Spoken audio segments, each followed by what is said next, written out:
O Héctor Valdemar Fernández Finós, ¿qué tal que es su vida? Hola, buenas tardes, ¿cómo están? Muy buenas tardes. Pero bien, aquí en este Día de la Soberanía Nacional que tendríamos que haber presentado el libro de el profesor que se escapó de la clase, le digo así, le pedimos perdón. eh, huyó, huyó brevemente de la clase para venir al caer la tarde a salir unos minutos con nosotros, así que le agradecemos a la profesora, al alumno, a todos, no sé a quién, le tenemos que mandar la nota de agradecimiento por el, el espacio este. ¿Cómo te va, Héctor? Pero Eh, muy bien, muy bien, muy bien, la verdad que muy bien. Pero se hace desearle el tema soberanía no solamente para la presentación de un libro, sino en el contexto general, en el contexto humano, social y sobre todo en nuestra gente. Es como un tema que se está dejando de lado, que ajá, no se habla tanto. sí, sí, Estamos con un sí. problemita Es ahí. preocupante, Sí, demasiado, la verdad que sí. demasiado, demasiado. Un mundo que es muy parecido, ¿no? Porque este 20, yo les suelo hacer el ejercicio a mis alumnos, seguramente vos también, de comparar las fechas, eh, nuestro eh, 20 de noviembre, este, que fue en 1845 ya, Sí, con sí, ciento eh, ochenta años. 180 años, sí, pero si analizás el mundo actual, donde el señor Trump dice que persiguiendo lanchas narcos, con lo que hicieron los ingleses y los franceses para abrir los puertos argentinos aquí en el 42, a partir de él. Pero en China lo habían hecho también a partir del 42 y terminaron firmando los tratados de Nankín, por lo cual abrieron los puertos chinos al opio hindú que llevaban los ingleses. Este, y se quedaron con Hong Kong, entre otras cosas, bueno, y sometieron a China a la esclavitud prácticamente que tuvo China hasta después de la Segunda Guerra. Y en cambio la Argentina, que es lo que no solemos destacar, después de resistir en la vuelta obligado, que algunos dicen fue una batalla perdida, pasaron los barcos, no tuvieron éxito los que quisieron frenarlo, terminó con el tratado Arana-Souter y el tratado Arana-Lepredur, reconociendo los ingleses y los franceses la soberanía argentina sobre el río Paraná y además algo que no solemos decir, vos que estás marcando muy bien que nos olvidamos, los ingleses dispararon 21 cañonazos en homenaje a las fuerzas argentinas como señal de, no sé si de arrepentimiento, pero sí de reconocimiento de la soberanía argentina sobre el río Paraná. Pero no solamente eso, fíjate que recordamos la derrota, porque en verdad fue una derrota la del 20 de noviembre. Pero después tenemos dos circunstancias posteriores, en el 46 en enero y en, no sé, si mal no recuerdo, era en julio, junio, donde se lo determina por derrotar, como vos Sí, estás sí. diciendo. Es decir, nos contamos la historia fragmentada, como no, la escribe siempre parece que el enemigo. Realmente me aterra esto. Me aterra porque no estamos reconociendo que fuimos capaces de vencer porque a alguien no les conviene que se escriba la historia verdadera. Y Creo hay que sí. Sí, sí. un manejo de la escritura, de la lapicera, que es centralista, ¿viste? Es centralista, eurocentrista, hoy es pro-norteamericana.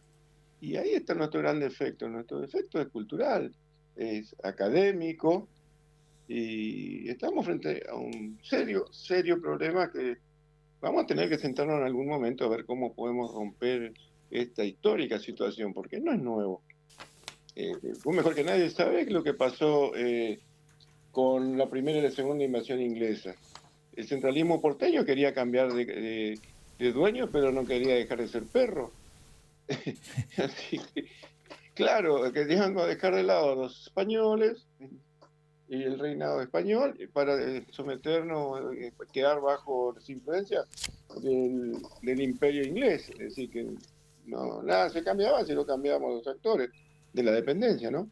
Sí, pues, y bueno, y ahora estamos igual, la verdad, nunca, yo creo, se suele analizar y citar como la máxima expresión de la entrega, del cipallismo, de la genuflexión, de la sumisión a los intereses del imperio de turno en ese momento, que era el inglés, al tratado Roca-Runciman. Pero este acuerdo que firmaron o se va a firmar, que ya lo publicó unilateralmente, que el primer papelón y el primer abuso prácticamente que hizo Estados Unidos, que lo publicó primero en la Casa Blanca, al ratito acá en la embajada, y después cuando se enteró el gobierno argentino, yo creo que Milei se enteró acá en Corrientes cuando estaba por subir al escenario, un rato antes alguien le dijo, che, salió la noticia, y la anunció ahí como una noticia, no habló para nada del contenido, de nada, porque creo que no lo conocía. Y ya estaba publicado en la página de la embajada. Y además, por si fuera poco, es idéntico. Si querés, nosotros que antes hablábamos, ¿te acordás? Se hablaba de república bananera. Bueno, el acuerdo es idéntico, casi idéntico a los que se firmaron con El Salvador, con Guatemala y con Ecuador. Entre otras cosas para exportar bananas. Pero bueno, no digas república bananera. Queda feo. No, pero yo creo que incluso es peor, ¿eh? Porque anoche me preguntaban, ¿por qué no podemos tener la reacción del pueblo venezolano? Y porque realmente el pueblo venezolano es nacionalista, en su gran mayoría. Acá no, pero no es solamente Argentina, está ocurriendo en muchos lugares. ¿Qué sé yo? En España se hizo una encuesta y en Alemania se hizo otra, de cuántas personas están dispuestas, en caso de ser necesario, a tomar las armas para defender la patria. Sí, pues. Y no superan el 40%, ¿eh? Bueno, es todo un triunfo. Y por eso te digo. Que si el 40% está dispuesto a tomar. Ahora, la vuelta al servicio militar a partir de enero, con un sueldo de 500.000 pesos. Pero yo no sé si. Hay gente que consume esto y aplaude, ¿eh? Sí, pues. Sí, sí. A ver, ¿qué Fuerzas Armadas podés formar con un sueldo de 500.000 pesos? A ver, ni siquiera no entra en la cabeza porque es un pibe que va a tener que estar ahí un rato y salir a trabajar si quiere tener una familia o quiere tener una vida digna. Si no, viste, olvídate, no alcanza. Entonces nos mienten porque hay una tribuna que consume esto como si fuera una gran cosa. Ahora, contame cuántos se van a inscribir, decime cuánto es la expectativa de que se vayan a anotar, con cuánta fuerza quiere contar. Eso no existe el dato, solamente son información para la tribuna, donde dice, qué bien, che, qué bien, mirá vos, bajar la ley de imputabilidad a 13 años, qué bien, te dice, pero no hablamos de por qué esos chicos están en la calle, sí, pues. No hablaron por qué los papás quedaron sin trabajo, por qué el papá tiene que salir a robar para comer o a mendigar, y los chicos también, de resolver el problema de fondo. Sí, o por qué son ya la segunda, tercera generación de adictos, alcohólicos, que ya criados en un ambiente del que nadie, y esto no es de la actualidad nomás, muy pocos gobiernos y muy pocos funcionarios hicieron algo para sacarlos realmente, para cambiar la realidad, ¿no? Hay una deuda social enorme. Correcto, ese es el tema, pero no se habla de la deuda social, ¿eh? Es más fácil castigar que resolver la deuda social. Es decir, tocaste algo, te corto la mano. Perfecto, pero yo que soy responsable de tu necesidad insatisfecha, soy impune a todo. Es decir, yo funcionario de gobierno que te estoy llevando a esto, yo no tengo nada que ver, ¿viste? Te corto la mano vos porque vos sos el que tocaste. Pero el actor importante soy yo que tomo las decisiones. Y este es un debate que seguramente vamos a tener en algún momento. Y mira, te estoy anticipando, creo que el próximo libro hablo de democracia. Y ya lo tengo bastante armado.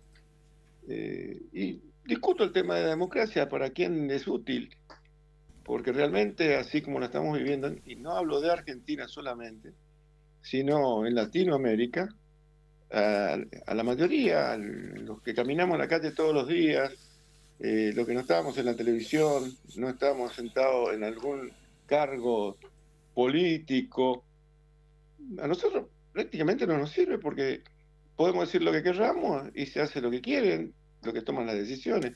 Entonces, la democracia tal como está, yo creo que tiene un destinatario que no somos nosotros. Y entonces de eso también tenemos que hablar, porque en algún momento el pueblo se revela. Lamentablemente termina perdiendo el pueblo porque son los que más lesionados, lastimados terminan. Porque hay una clase, una élite social que no se ve afectada por todas estas cuestiones.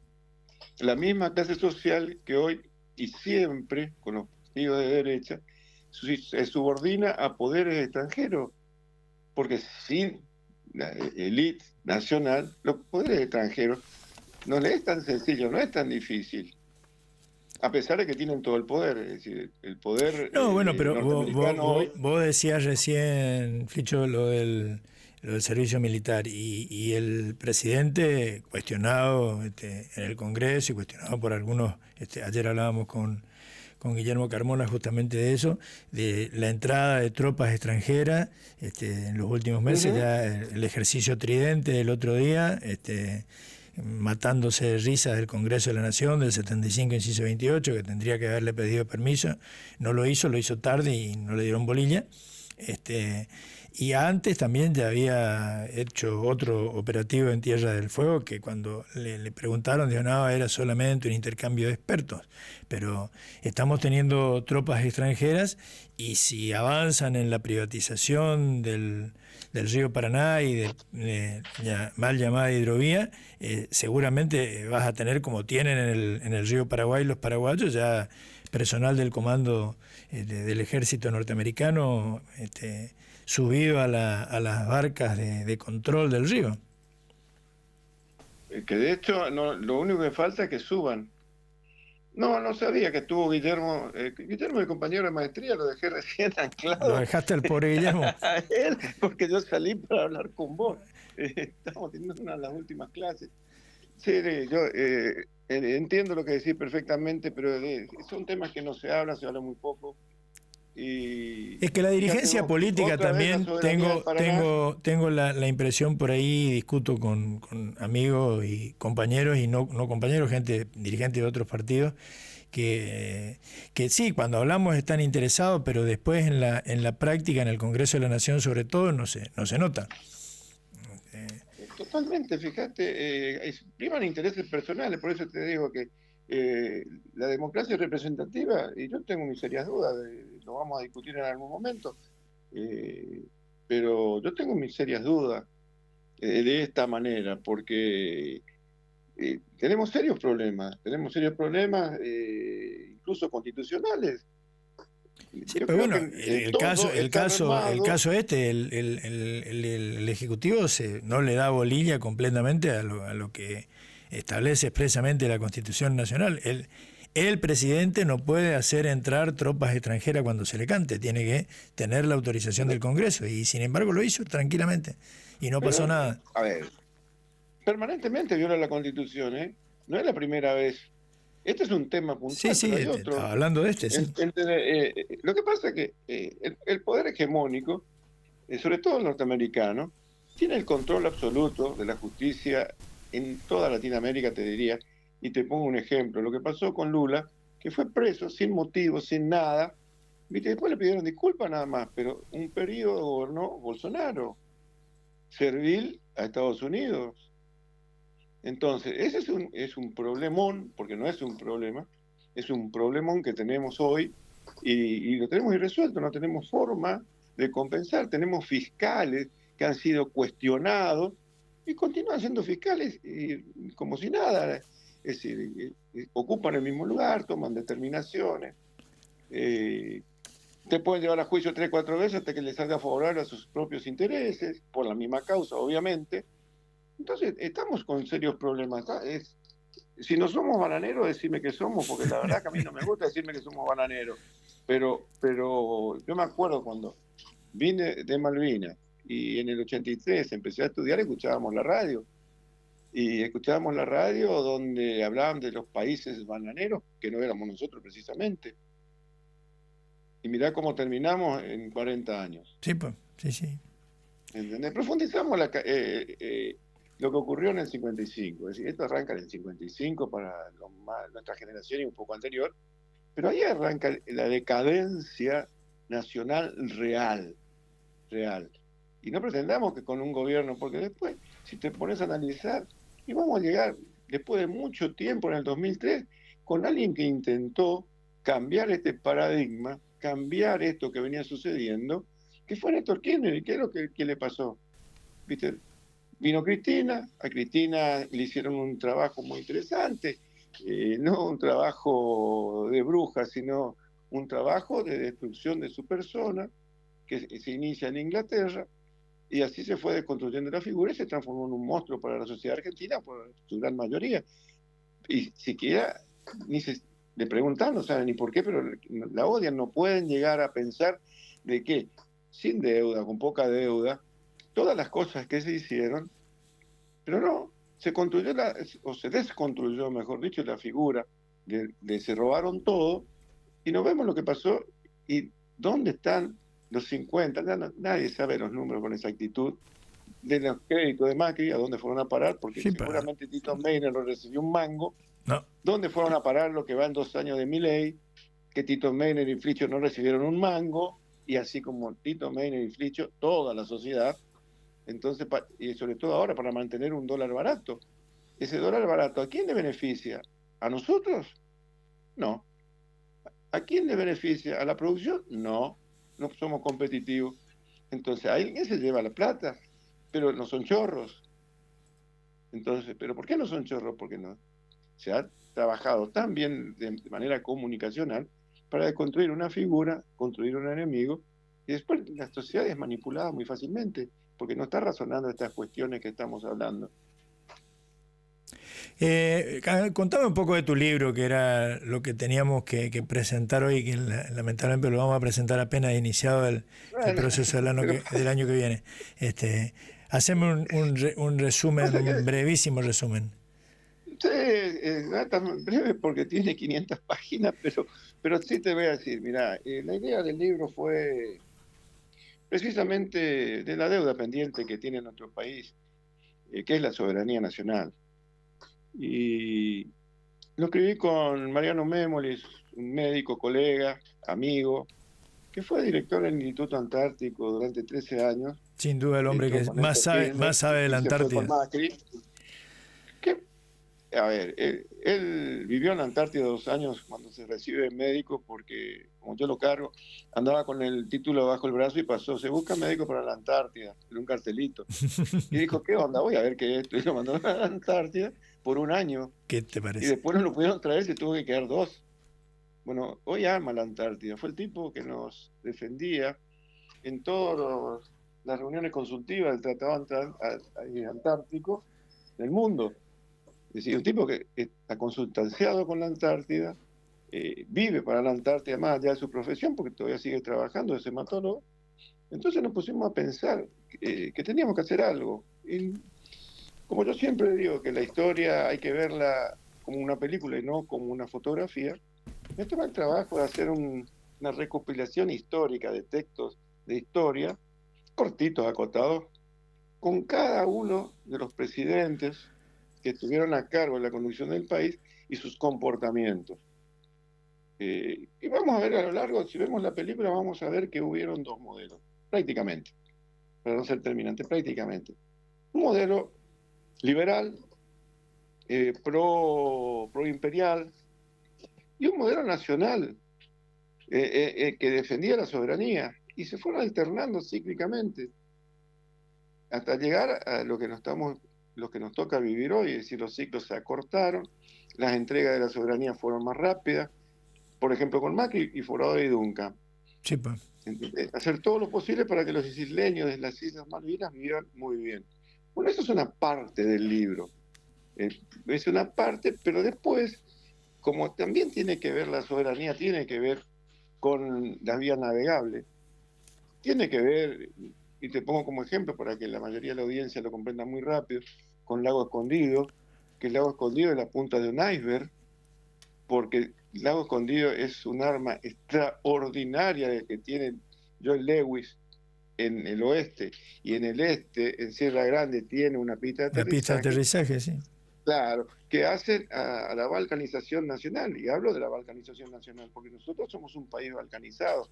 ¿Qué quiere decir? Que está seccionado por varios motivos. Desde la Constitución del 94, Es una, porque nos parten en 24 jurisdicciones donde el gobernador tiene la potestad de hacer y decidir sobre los recursos naturales prácticamente sin ningún condicionamiento y control del gobierno nacional. Ya lo fragmentaron en 24, es decir, la Mela vino ahora y está hablando con los gobernadores, no habla con Milei. Sí, lo dijo expresamente. Bueno, pero más vale que no hable con Milei, porque Milei, por ejemplo, al gobernador que reivindica, lo dijo acá en Corrientes, va a mandar la ley de preglaciares, y que Sí. había sido que es un proyecto justamente del gobernador de Mendoza, bueno, que también se quiere secesionar, así que tener el cuadro completo. Pero sin duda, Tito. Pero de eso se trata. Pero la balcanización es amplia. Y fíjate vos que la arteria principal de este sistema es el río Paraná. Sí, Vos lo señor. decías muy bien recién.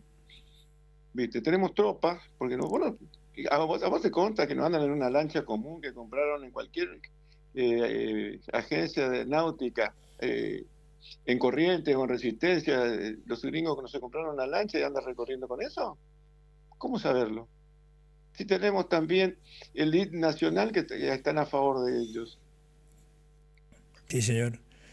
Y Bueno, nosotros pero que de hecho que están, como vos lo dijiste, están en Paraguay, están. sí, se los ve. Entonces no. Me cuenta gente acá de pescadores de la zona que lo ven, porque toda la zona del Alto Paraná que tenemos compartida acá, desde el Cerrito justamente hasta Iguazú, hay gente que ven en aguas paraguayas, supuestamente no en aguas argentinas, pero vieron embarcaciones tripuladas o operadas por lo menos por militares estadounidenses. Por ahí uno puede creer que es fantasía de los muchachos, pero no tiene por qué, porque en el río Paraguay sí ya lo decidieron y sí ya tienen presencia oficial. Pero es que esa es la historia, ¿viste? No, no debe ser. ¿Vos estás seguro? Te dicen, ¿viste? No, esto no es así, seguramente vos viste otra cosa. No, vimos bien, sabemos bien. Sí, Pero señor. tratan de valorizar lo que estamos haciendo porque no conviene que se sepa. Exactamente. Bueno, de eso Flicho, se trata un poco el libro en un te ejemplo. voy a censurar y volver a tu clase Sí, ya porque veo que te sonó el timbre de la tengo las chicas expulsión. del encuentro internacional, y te vamos a abandonar a vos por un rato para dedicarnos justamente a Corrientes. Desde mañana Bueno, comienza una reunión no, es muy internacional largo, Tito. muy importante, pero quedás comprometido, vamos a seguir hablando de esto. Pero con todo gusto, como siempre. Te mando un abrazo. Un abrazo. Saluda a Don tu audiencia. Chao, chao. Chau, chau. Héctor Valdemar Fernández, alias Flicho. Vete.